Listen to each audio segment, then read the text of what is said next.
Hidden Figures, Chapter 16. What a difference a day makes. Christine Mann wasn't the only person who spent her evenings staring up at the sky. Catherine Goebel stood outside on a warm October night in 1957 and watched the winking dot of light in the sky as it moved low across the horizon.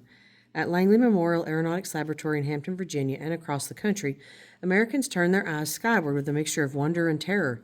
As they tried to see Sputnik from their backyards, they asked themselves, could the 183-pound metal sphere launched into orbit by the Russians see them too? It became a game as they surfed the radio dial, trying to lock onto the sound of the satellite beeping, a sound like that of an otherworldly cricket. This was Sputnik. In the 1940s, designing aircraft capable of flying beyond Earth's atmosphere had seemed too far-fetched. Now, with Sputnik circling overhead every 96 minutes, Americans wanted to know how the United States had fallen behind. The stakes were high, or it seemed that way at the time. First in space means first, period, said Senate Majority Leader Lyndon B. Johnson. Second in space is second in everything. The challenge of space. Catherine Goebel had wondered what the next challenge would be for Langley researchers, and Sputnik gave her the answer. Space had long been a dirty word at airplane-focused Langley, something that the researchers weren't really supposed to spend their time working on. Congress had warned the researchers not to waste taxpayer money on science fiction and dreams of manned spaceflight. The laboratory was tasked with designing and improving aircraft that had practical applications right here on Earth. That didn't stop Langley engineers from imagining how missile shapes and rocket engines and solutions to reentry problems involved in high-speed flight research might apply to space vehicles. Any aircraft that traveled into space first had to pass through the layers of Earth's atmosphere, accelerating through the sound barrier and then escaping the pull of Earth's gravity before settling into the 18,000 mile per hour speed that characterized objects locked into low Earth orbit. On the return trip, the same vehicle would have to skid through the friction of the increasingly dense atmosphere, encountering heat that could reach 3,000 degrees Fahrenheit before falling back to Earth. Now that the Russians had a head start in space, the United States was eager to join the race, but engineers debated about how to start. Some favored an aircraft designed like a plane that could elegantly orbit Earth and then glide back through the atmosphere, but that might take too much time. With beating the Russians now a national priority, engineers felt pressure to find the quickest, surest way into space.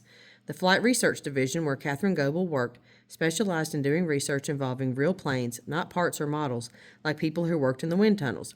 Another group at Langley, the Pilotless Aircraft Research Division, or PARD, specialized in rockets and had set up a test range on Wallops Island off the Virginia coast where test rockets could be launched. In previous tests, the group's rockets had reached speeds of Mach 15 in flight, and the engineers in PARD were confident that their vehicles were powerful enough to lift a satellite and human passenger into orbit. The engineers in the Flight Research Division and in PARD were eager to test their ideas about how to catch up to the Russians in space. From the NASA to NASA. A number of agencies wanted to manage the space program. The U.S. Air Force, the U.S. Naval Research Observatory, and the Army Ballistic Missile Agency bid for the assignment, but the National Advisory Committee for Aeronautics, where Catherine, Mary, Dorothy, and the other female computers worked, was chosen to lead the efforts. It was an exciting time for them all. Hampton, Virginia was going to be the center of the space program. In October 1958, the U.S. government combined all of the various space-related groups. The expanded agency had a new name, the National Aeronautics and Space Administration, or NASA. The NACA had become NASA, but the change meant more than just a different name. While the NACA had been quiet, obscure, and largely unnoticed, NASA would be very high-profile and high-stakes and scrutinized by the world. And the women working here would have higher profile jobs too. The work done by the NACA engineers had been hidden behind the more public operations of the military and commercial aircraft manufacturers. NASA was tasked to provide for the widest practicable and appropriate dissemination of information concerning its activities. That meant the work done at NASA belonged to every American.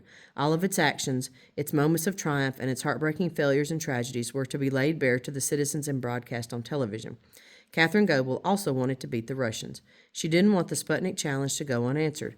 In addition to national pride, she personally longed to do something untried, untested, and unexplored. Catherine wanted to be part of the team that would figure out how to send humans into space. The end of West computing.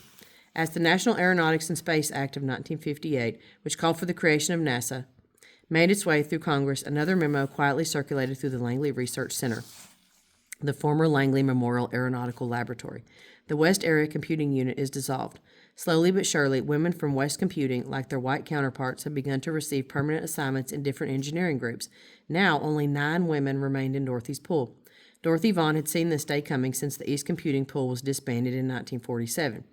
Each new facility in the laboratory fueled the demand for specialization among its professionals, including the mathematicians. The idea of operating a central computing pool had become obsolete. The computing pool had created rare opportunities for women at the NACA. Getting hired by the laboratory as a professional mathematician had been an important and groundbreaking step for women, especially the African American women, but now the times were changing. Aeronautical research had become more complex, and the laboratory needed mathematicians with specialized knowledge. Women like Dorothy Hoover, Catherine Goebel, and Mary Jackson had gotten their start in West computing and moved on. Now it was time for the pool itself and its leader to move on too. The days of the West Computing Office had come to an end. The end of West Area computing was bittersweet to Dorothy Vaughan. On the one hand, it meant the end of segregation at Langley. Now, the black women would work with white engineers and white computers instead of having to stay in their own office. Dorothy had worked hard to support the careers of women like Catherine Goebel and Mary Jackson and give West Computing a reputation for doing work that was as good as that of their white colleagues. The end of West Computing was in many ways a long fought for victory. The standards upheld by the women of West Computing created opportunities for a new generation of women with passion for math and hopes for a career beyond teaching. On the other hand, it meant the end of Dorothy's career as a manager. It had taken her 8 years to reach her seat at the front of the West Computing office. For 7 years after that, she ruled a room full of black female mathematicians doing research at the world's most prestigious aeronautical laboratory. But now she, too, was being moved to another group with a new boss. Dorothy was 48 years old in October 1958. Her older children were now entering college.